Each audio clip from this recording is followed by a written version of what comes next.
So working on a new V8 Magnum, they call it. It's a good idea for Ram, especially right now. They're really struggling. Stellantis overall is not in good shape.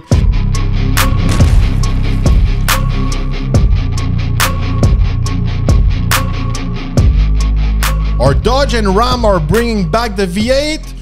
Well, from rumors and whistleblowers, it might be true because if you know Stellantis overall, you know, Dodge, Jeep, Ram and all that, they were pretty clear.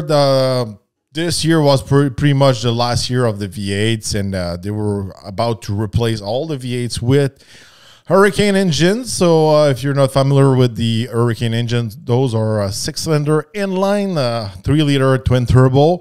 So they should take the place of all the V8s, you know, the 5.7 with the Torq and all that. Even the 6.4 liter Hemi was gone, even if they're doing final call, last call, super, hyper, last call. You know, they're never done with their last calls.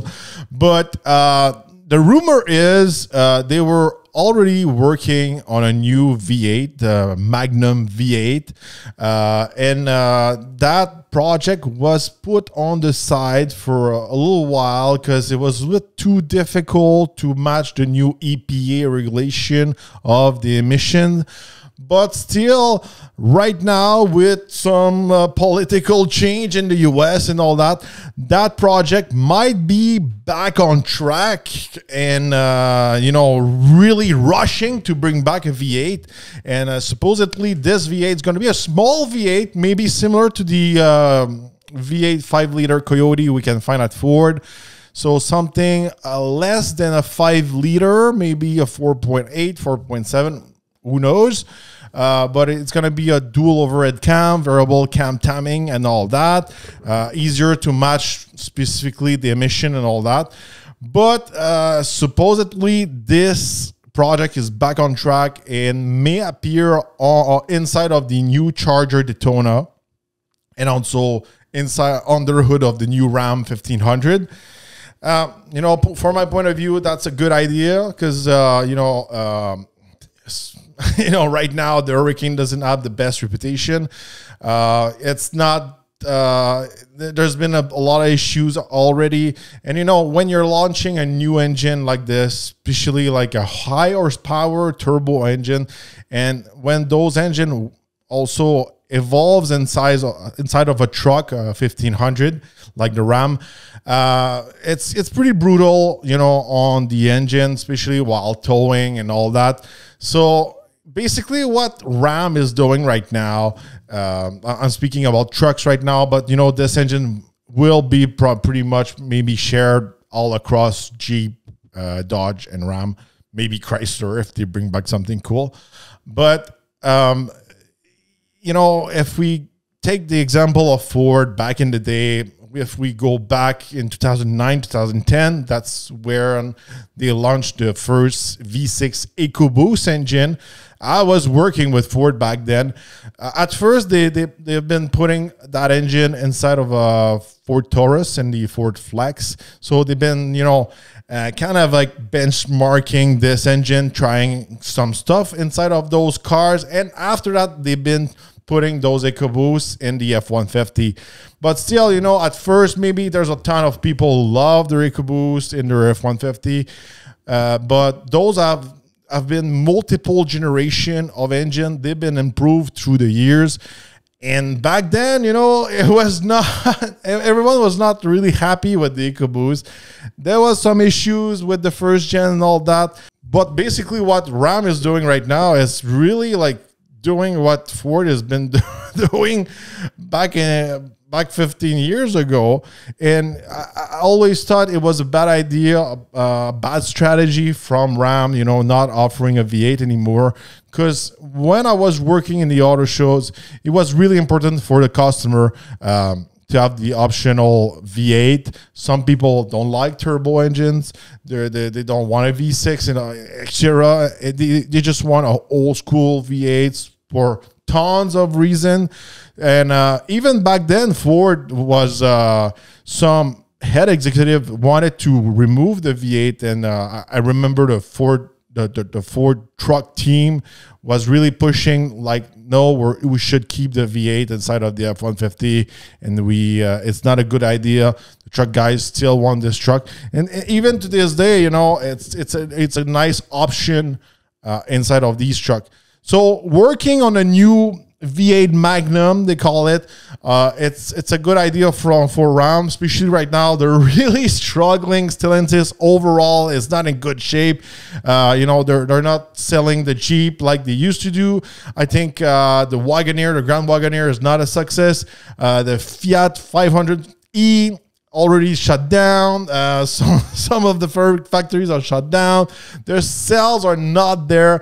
They're not listening to the customer base, especially here in America. I think the management at Stellantis, they were having an European approach to an American market, and that's why there's tons of products that doesn't work, like the Dodge Hornet, the Tonale, and all that, the Fiat 500, and some people needs to, you know, maybe move back to the US. The headquarters should, the ones who should make the decision for the US brand should be in America. That's my point of view. I know they're searching for a new CEO and all that. That was a disaster. I hope this company is going to survive, but building a new V8 makes a lot of sense. So they've been working supposedly for quite a few years on that project, and it was put on side.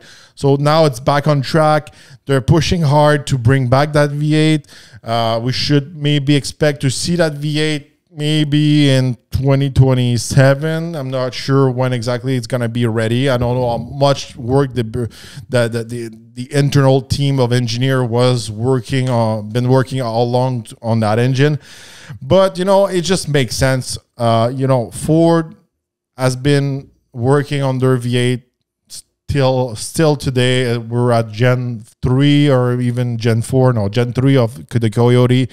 GM is working on a new generation of V8. They're putting billions of dollars in that new project. So, you know, as an American manufacturer, it just makes sense to spend more money into those V8. Speaking of the Charger Daytona, the EV one is not a success. There's not a lot of pre-orders for this. So right now, the management has been pushing for the gasoline version to be out sooner than they were, you know, expecting or planning. That's a good thing. I think both models were ready, the EV and the gasoline one, but they were pushing the gasoline one to kind of like let the attention on the EV one, and the EV is. I personally think it's going to be a flop from my point of view. The stats are not there. The customer base doesn't want a electric muscle car with fake sound, speakers, and all that. So we should probably see really soon the Charger Daytona with the Hurricane. Unfortunately, not the V8. Maybe the V8 is going to be back later on, rumor-wise, but. That's for sure. The 2-doors and the 4-door Chargers will be available sooner with the Hurricane. So that's a good news if you like that engine. You know, I heard some videos of the Ram RHO with the Hurricane, and the sound of the exhaust is just terrible. But I'm a previous Ram TRX owner, so obviously, you know, for me, the RHO is just...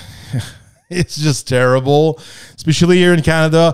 You know, in the US, it makes sense that the RHO is cheaper than the TRX was. Here in Canada, the RHO is the same price or even more expensive than the TRX was. I just saw online that the price of the new RHO, and it's more expensive than the price I bought my TRX last year.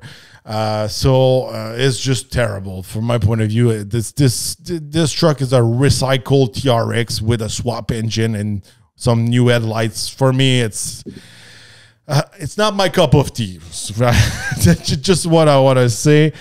Well, let me know in the comments, what do you think about this rumor, those whistleblowers saying the V8 Magnum new generation would be back? Is it a good idea, or you're just like, you're all in on the Hurricane and you love those engines? I know there's a lot of people who love like inline six turbo, but this is not the same stuff you can find inside of a BMW or old Supra. It's a truck engine, It's not the same thing. For me, Charger, Challenger, Ram, they should have a V8, at least an option of a V8. Not all V8. It's cool to have multiple Hurricane, but keep a V8 on the option of the engine. It's always a good thing from my point of view.